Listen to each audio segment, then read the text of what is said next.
Let's talk air conditioning. Well, Mexican air conditioning, and specifically mini split air conditioning units. This is something I'd spent 0 minutes thinking about before we bought this place. AC was never really a major concern in Seattle, and everywhere I've lived previously with AC already had it built into the house.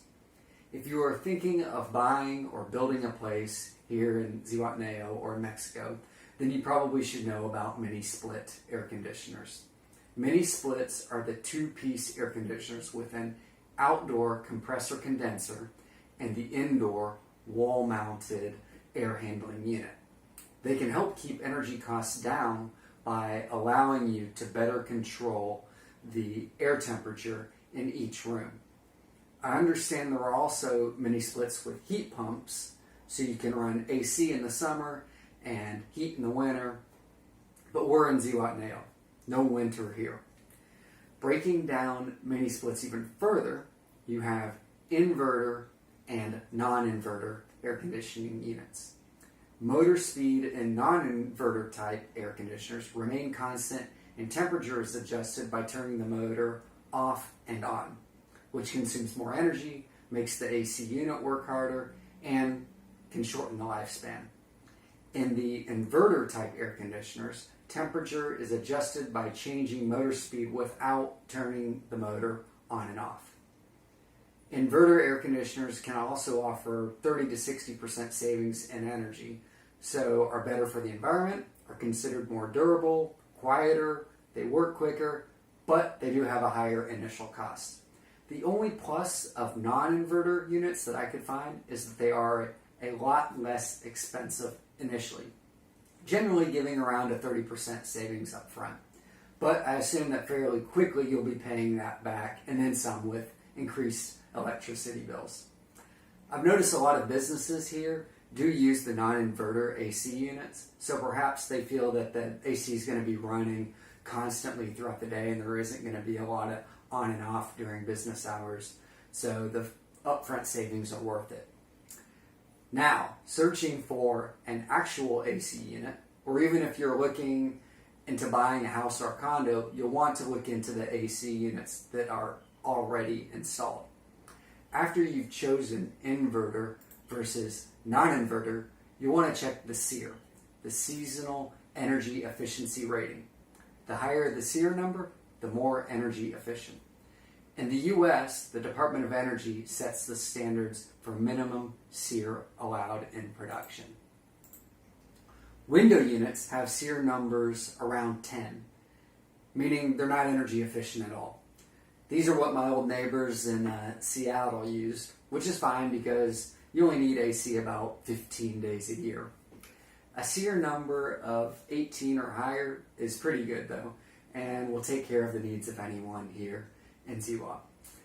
I found some websites that stated the SEER isn't totally reliable, but I think it gives a general idea of energy efficiency. One other important factor in choosing your AC unit is the size that you need. All the mini split systems here are either 1, 1.5, or 2 ton, which is also sometimes referred to as 12,000, 18,000, or 24,000 BTU. 1 ton covers up to 550 square feet, 1.5 tons covers up to 1,000 square feet, and the 2 ton covers up to 1,500 square feet. We purchased 2 Mirage Magnum 21s, 1 ton units, 230 volts. I don't even see them on the Mirage website, so I hope that means they're so new that they haven't listed them for sale yet, and not because there was some sort of a defect and they're being recalled. I did find them on the Walmart website and on the Mercado Libre app, which is a Latin American version of Amazon, although we do have Amazon here as well. I feel like we did our due diligence on the type of AC units that we need here, and it was worth it to us to travel to Lázaro Cárdenas to purchase these. There are a few more places there that sell them compared to here in Ziwa, and we found air conditioners to be less expensive there in Lazaro.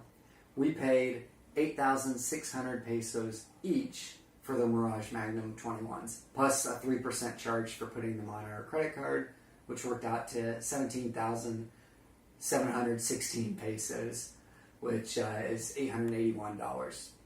We'll need to buy at least 2 more AC units. We won't be ready to install them for a few months, so we're going to test out these 2 Mirage air conditioners and see how they go for us over the next couple months. If you are purchasing on your own, you really want to do your research, or make sure that you entrust someone with doing the research or purchasing them on your behalf. Because the inverters and the non-inverters look the same. I feel like we could have been bamboozled and sold non-inverters if we weren't really paying attention when we bought them. If you look at the box, you'll notice the Mirage Magnum will have in green highlight letters R410A. This is the type of refrigerant used. Our condo AC units are Carrier brand, and they use R22 refrigerant, also known as Freon. This has been phased out in the US and Europe, and I think it may be banned here in Mexico too. So it could be expensive or difficult to have those air conditioners recharged once they start crapping out. And R410A cannot replace R22. So when they start to break down, they're done. So you want an AC unit that uses R410A. And if you're buying a condo or house with already installed AC units, this is one more thing to consider. Okay, moving on to the install of these AC units that we just purchased. We recently converted our house to 230 volts, so I'll do a video on that soon. But this downstairs unit that I'm in right now is still wired for 115 volts, even though the meter out front is for 230 volts. The 2 AC units we installed here had to be wired from the outside since they are 230 volt air conditioning units. That's one more thing to confirm. Do you need a 115 volt or a 230 volt AC unit?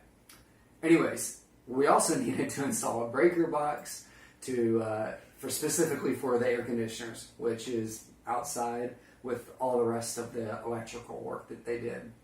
There really is no difference in cost between a 230 volt and 115 volt air conditioner inverter unit. And either way, we probably would have wired from the outside. I think the 230 volt is fine. Plus, we're definitely going to go with 230 volt inverters upstairs, so it'll work out well. If these are good, then we'll just maybe buy the same ones.